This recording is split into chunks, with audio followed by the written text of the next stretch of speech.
Chapter 9. The Blissful Devotee and His Cosmic Romance. Little sir, please be seated. I am talking to my Divine Mother. Silently I had entered the room in great awe. The angelic appearance of Master Mahashaya fairly dazzled me.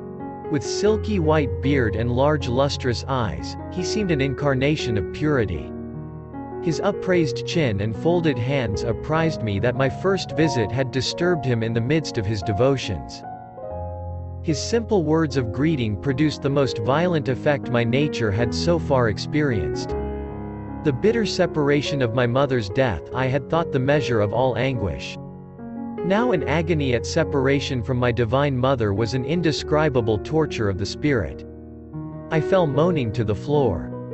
Little sir, quiet yourself. The saint was sympathetically distressed.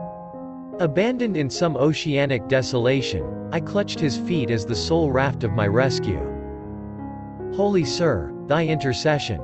Ask Divine Mother if I find any favor in her sight. This promise is one not easily bestowed. The master was constrained to silence. Beyond reach of doubt, I was convinced that Master Mahashaya was in intimate converse with the Universal Mother. It was deep humiliation to realize that my eyes were blind to her who even at this moment was perceptible to the faultless gaze of the saint. Shamelessly gripping his feet, deaf to his gentle remonstrances, I besought him again and again for his intervening grace. I will make your plea to the beloved. The master's capitulation came with a slow, compassionate smile. What power in those few words, that my being should know release from its stormy exile. Sir, remember your pledge. I shall return soon for her message. Joyful anticipation rang in my voice that only a moment ago had been sobbing in sorrow. Descending the long stairway, I was overwhelmed by memories. This house at 50 Amherst Street, now the residence of Master Mahashaya, had once been my family home, scene of my mother's death. Here my human heart had broken for the vanished mother.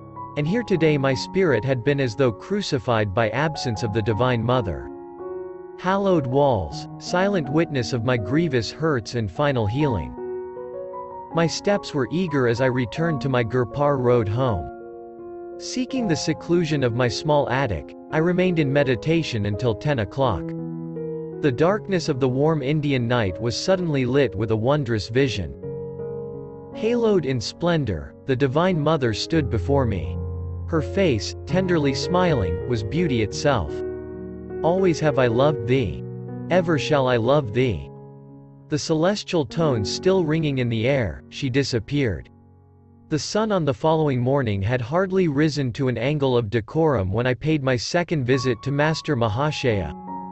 Climbing the staircase in the house of poignant memories, I reached his fourth floor room. The knob of the closed door was wrapped around with a cloth. A hint, I felt, that the saint desired privacy. As I stood irresolutely on the landing, the door was opened by the master's welcoming hand. I knelt at his holy feet. In a playful mood, I wore a solemn mask over my face, hiding the divine elation. Sir, I have come very early, I confess, for your message. Did the beloved mother say anything about me? Mischievous little sir. Not another remark would he make. Apparently my assumed gravity was unimpressive. Why so mysterious, so evasive? Do saints never speak plainly? Perhaps I was a little provoked. Must you test me? His calm eyes were full of understanding. Could I add a single word this morning to the assurance you received last night at 10 o'clock from the beautiful mother herself?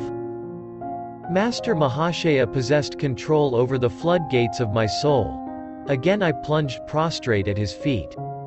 But this time my tears welled from a bliss, and not a pain, past bearing. Think you that your devotion did not touch the infinite mercy? The motherhood of God, that you have worshipped in forms both human and divine, could never fail to answer your forsaken cry. Who was this simple saint, whose least request to the Universal Spirit met with sweet acquiescence? His role in the world was humble, as befitted the greatest man of humility I ever knew. In this Amherst Street house, Master Mahashaya conducted a small high school for boys. No words of chastisement passed his lips, no rule and ferule maintained his discipline. Higher mathematics indeed were taught in these modest classrooms, and a chemistry of love absent from the textbooks. He spread his wisdom by spiritual contagion rather than impermeable precept. Consumed by an unsophisticated passion for the Divine Mother, the saint no more demanded the outward forms of respect than a child. "I am not your guru, he shall come a little later," he told me. "Through his guidance, your experiences of the divine in terms of love and devotion shall be translated into his terms of fathomless wisdom." Every late afternoon, I betook myself to Amherst Street. I sought Master Mahashaya's divine cup, so full that its drops daily overflowed on my being. Never before had I bowed in utter reverence. Now I felt it an immeasurable privilege even to tread the same ground which Master Mahashaya sanctified. "Sir, please wear this chumpuk garland I have fashioned especially for you." I arrived one evening, holding my chain of flowers. But shyly he drew away, repeatedly refusing the honor. Perceiving my hurt, he finally smiled consent. "Since we are both devotees of the Mother, you may put the garland on this bodily temple, as offering to her who dwells within." His vast nature lacked space in which any egotistical consideration could gain foothold. "Let us go tomorrow to the Dakshineswar temple, forever hallowed by my guru." Master Mahashaya was a disciple of a Christ-like master, Sri Ramakrishna Paramhansa. The 4-mile journey on the following morning was taken by boat on the Ganges. We entered the 9-domed temple of Kali, where the figures of the Divine Mother and Shiva rest on a burnished silver lotus, its 1,000 petals meticulously chiseled. Master Mahashaya beamed in enchantment. He was engaged in his inexhaustible romance with the beloved. As he chanted her name, my enraptured heart seemed shattered into 1,000 pieces. We strolled later through the sacred precincts, halting in a tamarisk grove. The manna characteristically exuded by this tree was symbolic of the heavenly food Master Mahashaya was bestowing. His divine invocations continued. I sat rigidly motionless on the grass amid the pink feathery tamarisk flowers. Temporarily absent from the body, I soared in a supernal visit. This was the first of many pilgrimages to Dakshineswar with the holy teacher. From him I learned the sweetness of God in the aspect of Mother, or Divine Mercy. The childlike saint found little appeal in the Father aspect, or Divine Justice. Stern, exacting, mathematical judgment was alien to his gentle nature. He can serve as an earthly prototype for the very angels of heaven. I thought fondly, watching him one day at his prayers. Without a breath of censure or criticism, he surveyed the world with eyes long familiar with the primal purity. His body, mind, speech, and actions were effortlessly harmonized with his soul's simplicity. My master told me so. Shrinking from personal assertion, the saint ended any sage counsel with this invariable tribute. So deep was his identity with Sri Ramakrishna that Master Mahashaya no longer considered his thoughts as his own. Hand in hand, the saint and I walked one evening on the block of his school. My joy was dimmed by the arrival of a conceited acquaintance who burdened us with a lengthy discourse. "I see this man doesn't please you." The saint's whisper to me was unheard by the egotist, spellbound by his own monologue. "I have spoken to Divine Mother about it. She realizes our sad predicament. As soon as we get to yonder red house, she has promised to remind him of more urgent business." My eyes were glued to the sight of salvation. Reaching its red gate, the man unaccountably turned and departed, neither finishing his sentence nor saying goodbye. The assaulted air was comforted with peace. Another day found me walking alone near the Howrah railway station. I stood for a moment by a temple, silently criticizing a small group of men with drum and cymbals who were violently reciting a chant. How undevotionally they use the Lord's divine name in mechanical repetition, I reflected. My gaze was astonished by the rapid approach of Master Mahashaya. "Sir, how come you here?" The saint, ignoring my question, answered my thought. Isn't it true, little sir, that the beloved's name sounds sweet from all lips, ignorant or wise?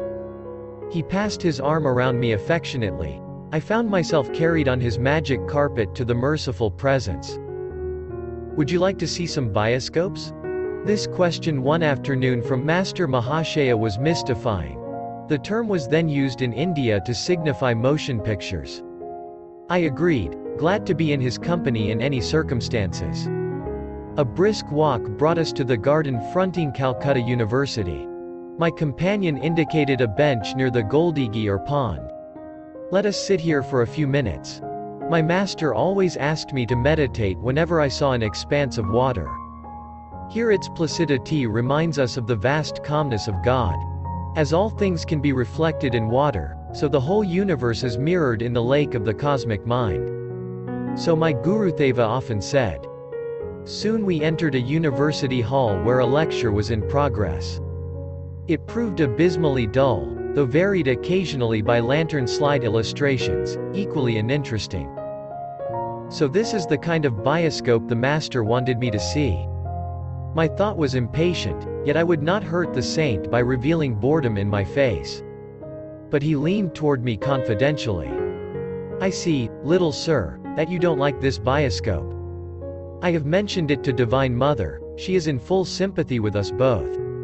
She tells me that the electric lights will now go out, and won't be relit until we have a chance to leave the room. As his whisper ended, the hall was plunged into darkness. The professor's strident voice was stilled in astonishment, then remarked, "The electrical system of this hall appears to be defective." By this time, Master Mahashaya and I were safely across the threshold. Glancing back from the corridor, I saw that the scene of our martyrdom had again become illuminated. Little sir, you were disappointed in that bioscope, but I think you will like a different one. The saint and I were standing on the sidewalk in front of the university building. He gently slapped my chest over the heart. A transforming silence ensued. Just as the modern talkies become inaudible motion pictures when the sound apparatus goes out of order, so the divine hand, by some strange miracle, stifled the earthly bustle. The pedestrians as well as the passing trolley cars, automobiles, bullock carts, and iron-wheeled hackney carriages were all in noiseless transit. As though possessing an omnipresent eye, I beheld the scenes which were behind me, and to each side, as easily as those in front. The whole spectacle of activity in that small section of Calcutta passed before me without a sound. Like a glow of fire dimly seen beneath a thin coat of ashes, a mellow luminescence permeated the panoramic view. My own body seemed nothing more than one of the many shadows, though it was motionless, while the others flitted mutely to and fro. Several boys, friends of mine, approached and passed on. Though they had looked directly at me, it was without recognition. The unique pantomime brought me an inexpressible ecstasy. I drank deep from some blissful fount. Suddenly my chest received another soft blow from Master Mahashaya. The pandemonium of the world burst upon my unwilling ears. I staggered, as though harshly awakened from a gossamer dream. The transcendental wine removed beyond my reach. Little sir, I see you found the second bioscope to your liking. The saint was smiling. I started to drop in gratitude on the ground before him. You can't do that to me now. You know God is in your temple also. I won't let Divine Mother touch my feet through your hands. If anyone observed the unpretentious master and myself as we walked away from the crowded pavement, the onlooker surely suspected us of intoxication. I felt that the falling shades of evening were sympathetically drunk with God. When darkness recovered from its nightly swoon, I faced the new morning bereft of my ecstatic mood. But ever enshrined in memory is the seraphic son of Divine Mother, Master Mahashaya. Trying with poor words to do justice to his benignity, I wonder if Master Mahashaya, and others among the deep-visioned saints whose paths crossed mine, knew that years later, in a Western land, I would be writing about their lives as divine devotees. Their foreknowledge would not surprise me nor, I hope, my readers, who have come thus far with me,